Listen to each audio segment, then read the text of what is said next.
இனிமையான நண்பர்களே, அன்புள்ளம் கொண்ட சொந்தங்களே, அனைவருக்கும் வணக்கம்.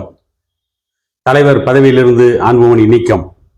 தலைமை தேர்தல் ஆணையத்திற்கு பாமக நிறுவனர் டாக்டர் ராமதாஸ் ஐயா அவர்கள் கடிதம். இதை பற்றி ஒரு இணையதள ஊடகத்தில் வெளியாகியிருக்கின்ற செய்தி, பாமக தலைவர் பதவியிலிருந்து அன்புமணி நீக்கப்பட்டுள்ளது தொடர்பாக இந்திய தலைமை தேர்தல் ஆணையத்திற்கு நிறுவனர் ராமதாஸ் சார்பில் கடிதம் அளிக்கப்பட்டுள்ளது. பாமக நிறுவனர் ராமதாஸ் அன்புமணி இடையே மோதல் போக்கு நிலவி வரும் நிலையில் பாமக நிர்வாக குழு கூட்டம் தைலாபுரத்தில் கடந்த 5ஆம் தேதி நடைபெற்றது. அப்போது நிர்வாக குழு உறுப்பினர் பதவியிலிருந்து அன்புமணி நீக்கப்பட்டார். டாக்டர் ஐயா ராமதாஸ் அவர்களின் கடிதத்தில் இருந்தும் அன்புமணியின் பெயர் நீக்கப்பட்டது. இதையடுத்து திண்டிவனம் அடுத்த ஓமந்தூரில் மாநில செயற்குழு கூட்டம் கடந்த 8ஆம் தேதி நடைபெற்றது. இதில் அன்புமணியை விமர்சித்து பலரும் பேசினார்கள். மேலும் பாமகவில் கூட்டணி உட்பட அனைத்து நிலையிலும் முடிவெடுக்கும் அதிகாரம் நிறுவனர் மற்றும் தலைவரான ராமதாஸ் அவர்களுக்கே இருக்கிறது.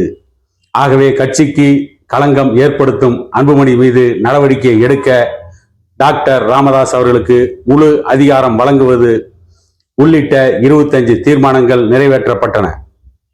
இதற்கிடையே பாமக தலைவர் பதவிக்காலம் கடந்த மே 28ஆம் தேதியுடன் அன்புமணிக்கு முடிவடைந்து விட்டது.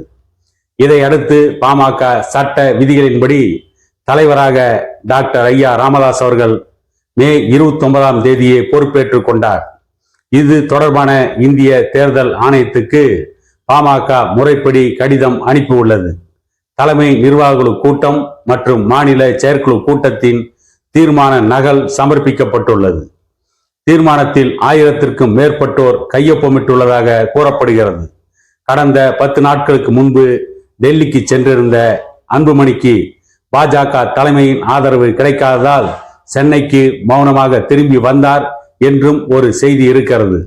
தலைமை நிர்வாக குழு செயற்குழு கூட்டத்தை தொடர்ந்து பொதுக்குழு கூட்டத்தை கூட்டவும் டாக்டர் ராமதாஸ் ஐயா அவர்கள் ஆயத்தமாகி வருகிறார்.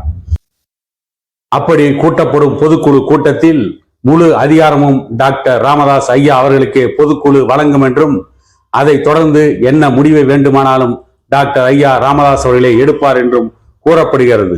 இது தொடர்பாக டாக்டர் ஐயா ராமதாஸின் தனி உதவியாளரான சாமிநாதனை தொடர்பு கொண்டு கேட்டபோது இந்திய தேர்தல் ஆணையத்திற்கு முறைப்படி கடிதம் அளிக்கப்பட்டது, பிற விவரங்கள் பின்னர் தெரிவிக்கப்படும் என்றார்.